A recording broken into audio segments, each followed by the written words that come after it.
इस लेक्चर में हम डिस्कस करेंगे reduction of state table and flow table. ये जो टेबल है, जो फ्लो टेबल है, बेसिकली वो प्रिमिटिव फ्लो टेबल होती है। ठीक है, प्रिमिटिव फ्लो टेबल। तो प्रिमिटिव फ्लो टेबल या प्रिमिटिव स्टेट टेबल या प्रिमिटिव टेबल या फ्लो टेबल, ये सब एक ही के नाम हैं, है ना। तो ये फ्लो टेबल है कि स्टेप बाय स्टेप हम उसको करते जा रहे हैं, उसके स्टेट असाइन करते जा रहे हैं। और प्रिमिटिव का मतलब यहाँ पर वही है कि हर एक रो में जितनी भी रो होंगी एक स्टेबल स्टेट होगी, तो हर रो में एक ही स्टेबल स्टेट होगी। ठीक है, तो इसको बोलते हैं प्रिमिटिव स्टेट टेबल या प्रिमिटिव फ्लो टेबल। अच्छा, स्टेट टेबल इससे बना सकते हैं।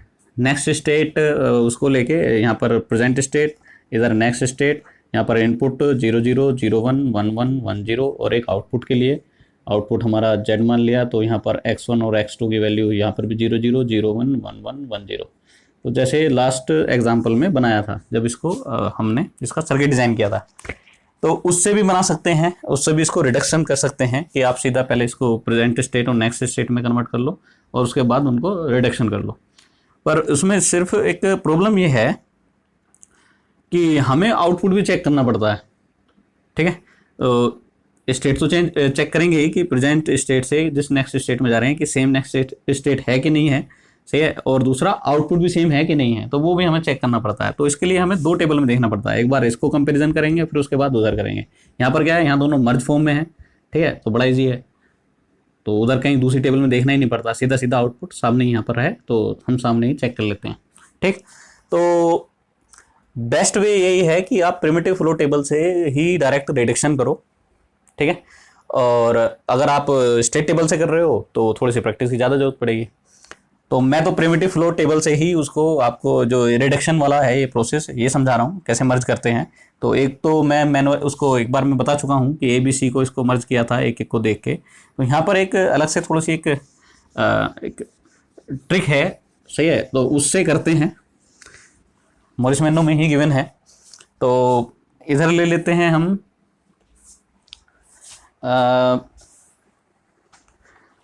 हमारे पास हैं कितनी ABCDEF। तो यहाँ पर है A, यहाँ पर है B, यहाँ पर है C, इधर D, इधर E।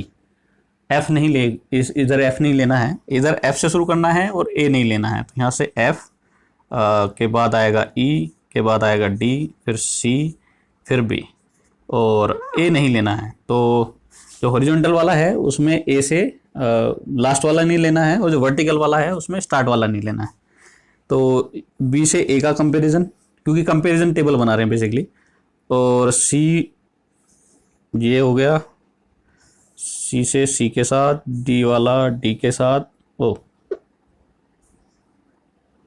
और F वाला हो गया E वाला के साथ।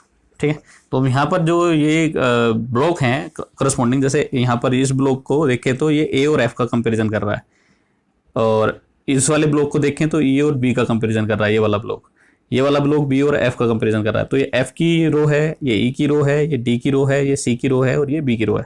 तो कॉलम में ये A का है, तो A B के साथ कंपैरिजन कर रहा है, ये C के साथ कंपैरिजन कर रहा है, D के साथ कंपैरिजन कर रहा है, E के साथ और F के साथ। ऐसे ही B C के साथ, B D के साथ कंपैरिजन करेगा इस कॉलम से, और B E के साथ, और B यहाँ F के साथ। ऐसे ही C D के साथ, C E के साथ, C F के साथ, ऐसे ही D E के साथ, D F के साथ, और E F के साथ।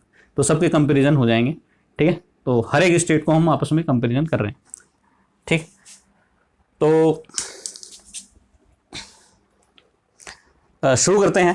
तो सबसे पहले कंपैरिजन में जो मैंने बताया, पहले भी वही कंडीशन है, सेम अभी वही है कि किसी भी हम प्रेजेंट स्टेट से नेक्स्ट स्टेट में जा रहे हैं तो नेक्स्ट स्टेट सेम होनी चाहिए। मर्ज होने की जो कंडीशन है कि जो प्रेजेंट स्टेट, अगर दो कोई प्रेजेंट स्टेट के बीच में जो उनकी रो है उनके बीच में कंपैरिजन कर रहे हैं, तो वो मर्ज तभी हो सकती हैं जब उनकी नेक्स्ट स्टेट सेम हो और उनका आउटपुट भी सेम हो।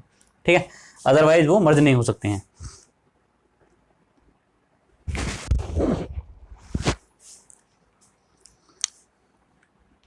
तो अब इसको आगे बढ़ाते हैं। सबसे पहले A का B के साथ कंपैरिजन। अब यहाँ पर देखते हैं सेम स्टेट है। अच्छा, इसमें एक चीज़ और है कि जो स्टेबल स्टेट है उसका ही आउटपुट कंसीडर होता है।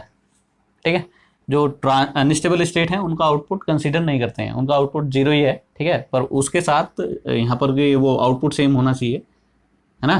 तो आउटपुट सिर्फ जो स्टेबल स्टेट है, स्टेबल स्टेट का स्टेबल स्टेट के साथ ही, सही है। वो कंपैरिजन होगा। तो यहाँ पर देखते हैं ये दोनों सेम स्टेट है, यहाँ पर भी सेम स्टेट है, इसका आउटपुट कोई मेंशन नहीं है, ठीक है। तो इसको मैं कोलन करके इसको ऐसे डैश भी कर सकता हूँ, ठीक है, तो कोई आउटपुट नहीं है। ऐसे ही इसको डी के साथ यहाँ पर ना नेक्स्ट स्टेट है और ना हमारा कोई आउटपुट है, तो ये मर्ज हो जाएगा, इधर ये भी मर्ज हो जाएगा, ठीक है। ऐसे ही तो ये ए और बी दोनों मर्ज हो रहे हैं, तो ए और बी पे जो मर्ज हो रहे हैं, जो कंफर्टेबल हैं, उस पर टिक कर दो, ठीक। फिर ऐसे ही ए को सी के साथ, अब ए को देख रहे हैं सी के साथ, तो ये दोनों मर्ज हो जाएंगे, ये मर्ज हो जाएगा, ये भी मर्ज हो जाएगा और ये भी मर्ज हो जाएगा। सेम है दोनों नेक्स्ट स्टेट सबकी, सही है। जो नहीं है या तो पूरी ब्लैंक की हो कि वहाँ पर वो स्टेट तो उस पर जा ही नहीं रहा है, ठीक है। तो जैसे ये स्टेट सेम है, यहाँ पर वो स्टेट है ही नहीं नेक्स्ट स्टेट, पर इसमें है तो मर्ज हो जाएगा, कोई दिक्कत नहीं है। हाँ, मर्ज तब नहीं होता जब ये किसी और दूसरी स्टेट पर जा रहा हो, सही है, जो क्लैश हो रहा हो, तो ये बी से होता हुआ चला जाएगा, कोई दिक्कत नहीं है। ऐसे ही ये डी और ये यहाँ पर ये डी स्टेट पे जा ही नहीं रहा है, ये वाला जो है ये जा रहा है, ठीक है। तो ये भी कोई क्लैश नहीं है, यहाँ पर भी कोई क्लैश नहीं है। ये अनस्टेबल स्टेट है और उसके बाद वो अनस्टेबल स्टेट स्टेबल हो ही जाती है, ठीक है। अगर सी पे पहुंचा है अनस्टेबल स्टेट पे, तो उसके बाद वो स्टेबल स्टेट पे भी जाएगा। तो ए का सी के साथ हो गया, अब ए को डी के साथ, इसके साथ हो जाएगा, ये नहीं होगा, यहाँ पर ये अलग स्टेट पर जा रहा है, ये अलग स्टेट पर जा रहा है, यहाँ पर अलग अलग तो नहीं है, ये मर्ज हो जाएगी, पर एफ और सी मर्ज नहीं होगी, तो ये इस पर कंफर्टेबल नहीं है। अब ए को देखते हैं ई के साथ, ए को देख रहे हैं ई के साथ, ये मर्ज हो जाएगी, ये मर्ज हो जाएगी, नहीं ये मर्ज नहीं होगी, बी और ये अलग अलग हैं। तो अब देखते हैं ए और एफ के साथ, ए और एफ का ये मर्ज हो जाएगा, ये मर्ज हो जाएगा, ये मर्ज हो जाएगा, अच्छा ये लास्ट वाला मर्ज नहीं हो रहा, तो ये भी कंफर्टेबल नहीं है। अब बी को देखते हैं सी के साथ, बी सी ये हो जाएगा मर्ज, ए ए ये भी मर्ज हो जाएगा, ये भी मर्ज हो जाएगा और ये भी मर्ज हो जाएगा, तो ये कंफर्टेबल है। अब देखते हैं बी को डी के साथ, बी को डी के साथ ये मर्ज हो जाएगा, ये मर्ज नहीं होगा। अब देखते हैं बी को ई के साथ, तो बी वाला ये मर्ज हो जाएगा, पर ये मर्ज नहीं होगा। अब बी को एफ के साथ, बी और एफ के साथ ये मर्ज हो जाएगा, ये मर्ज हो जाएगा, ये भी मर्ज हो जाएगा और ये भी मर्ज हो जाएगा, ठीक है। तो ये कंफर्टेबल है, बी और एफ कंफर्टेबल हैं। अब आते हैं सी पे, सी डी के साथ, तो सी डी के साथ मर्ज, ये भी मर्ज हो जाएगा, ये भी मर्ज हो जाएगा, ये मर्ज नहीं होगा, अलग अलग स्टेट हैं। सी को ई के साथ, तो सी जो ई के साथ है ये मर्ज हो जाएगा, ये मर्ज हो जाएगा, ये भी मर्ज हो जाएगा और ये भी, तो सी और ई भी मर्ज हो रहे हैं, ठीक है, सी और ई भी मर्ज हो रहे हैं, ये भी कंफर्टेबल है। उसके बाद आते हैं सी एफ के साथ मर्ज हो रहा है कि नहीं हो रहा, इसको देखते हैं। ए यहाँ पर ये अलग है, तो सी और एफ मर्ज नहीं हो रहे हैं, सही है, ये कंफर्टेबल नहीं है। डी ई के साथ, डी ई के साथ, तो डी ई के साथ ये मर्ज हो जाएगा, ये भी मर्ज हो जाएगा और ये भी मर्ज हो जाएगा, तो डी ई के साथ कंफर्टेबल है, सही है। तो इसको मैं टिक कर देता हूँ। डी एफ के साथ, डी एफ के साथ ये भी कंफर्टेबल है और ये भी कंफर्टेबल है, ठीक। अब आते हैं जो ये है हमारा ई को एफ के साथ, ई और एफ के साथ फुली कंफर्टेबल है ना, इसको भी ये भी मर्ज हो जाएगा। तो अब यहाँ पर हमारी जो कंफर्टेबिलिटी है, सही है, अब उसको देख लेते हैं, उसको पेयर बना लेते हैं। तो ए और बी कंफर्टेबल हैं, ए और सी कंफर्टेबल हैं, बी और सी भी कंफर्टेबल हैं। उसके बाद बी और एफ भी कंफर्टेबल हैं, बी एफ कंफर्टेबल हैं और सी और ई भी कंफर्टेबल हैं, सी और ई भी कंफर्टेबल हो गए। उसके बाद डी और ई कंफर्टेबल हैं, डी एफ भी कंफर्टेबल है, फिर ई एफ भी कंफर्टेबल है। तो ये हमारा बना जो कंफर्टेबिलिटी है। तो किन कौन कौन सी जो है ये मर्ज हो सकती हैं। अब इसको देखते हैं, ए बी के साथ भी मर्ज हो जाएगा, ए सी के साथ भी मर्ज हो जाएगा, ठीक है। और तो ए कॉमन है दोनों में और बी और सी दोनों आपस में मर्ज हो जाएंगी। तो कहने का मतलब है इन तीनों को एक साथ मर्ज कर सकते हैं। तो ये बन गया ए कोमा बी कोमा सी। तो ये मैक्सिमम कंफर्टेबिलिटी है, सही है, मैक्सिमम कंफर्टेबिलिटी कि ये तीनों ही आपस में मर्ज हो रहे हैं। ए बी के साथ मर्ज हो रहा है, ए सी के साथ मर्ज हो रहा है और बी और सी खुद भी मर्ज आपस में हो सकते हैं, तो ये मर्ज हो सकते हैं, तो ये ए के साथ भी मर्ज हो सकती है, बी और सी दोनों भी, ठीक है। ऐसे ही बी एफ का देखा जाए तो एफ और बी मर्ज हो सकते हैं, ठीक है। और यहाँ पर देखा जाए एफ और बी तो मर्ज हो सकते हैं, पर एफ बाकी किसी और के साथ मर्ज नहीं है। यहाँ पर ई के साथ मर्ज है, यहाँ पर डी के साथ मर्ज है, ठीक है। तो एफ बी के साथ मर्ज हो सकता है, ई के साथ मर्ज हो सकता है और डी के साथ मर्ज हो सकता है। ऐसे ही सी कोमा ई, तो ई जो है वो सी के साथ मर्ज हो सकती है या डी के साथ मर्ज हो सकती है, बाकी किसी और के साथ नहीं है। अब इधर आते हैं, इधर देखते हैं कंपेटिबिलिटी का। और डी और ई ये दोनों आपस में मर्ज हो सकते हैं, डी एफ भी मर्ज हो सकते हैं और ई एफ भी। तो यहाँ पर भी सेम केस है, डी आपस में मर्ज हो सकते हैं, डी एफ के साथ भी मर्ज हो सकता है और ई एफ के साथ भी मर्ज हो सकता है। यानी ये जो तीन हैं ये आपस में एक दूसरे के साथ मर्ज हो रहे हैं यहाँ पर भी, तो मैक्सिमम कंपेटिबिलिटी इन तीनों की भी बनेगी। तो ये बनेगा हमारा डी ई एफ। तो अब इन दोनों की कंपेटिबिलिटी, सारी स्टेट इसमें आ गई हैं, सही है। तो अब इन दो स्टेट को छोड़ दो, हमारी 6 स्टेट हैं, 6 स्टेट हमारी आ गई हैं। तो एक ग्रुप बना ये और एक ग्रुप बना ये, तो बस यही हमारा रिडक्शन है। तो जैसे हमने उसमें मैनुअली किया था ऐसे ही इसमें कर देना है।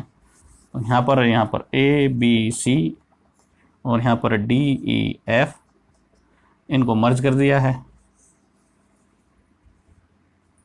तो मर्ज करके इनकी वैल्यू यहाँ पर सब्स्टिट्यूट कर दो, तो इसकी कोई वैल्यू असाइन कर लो। तो ये अलग है वैसे इसमें टॉपिक, शायद इसमें असाइनमेंट होगा कोई नाम से,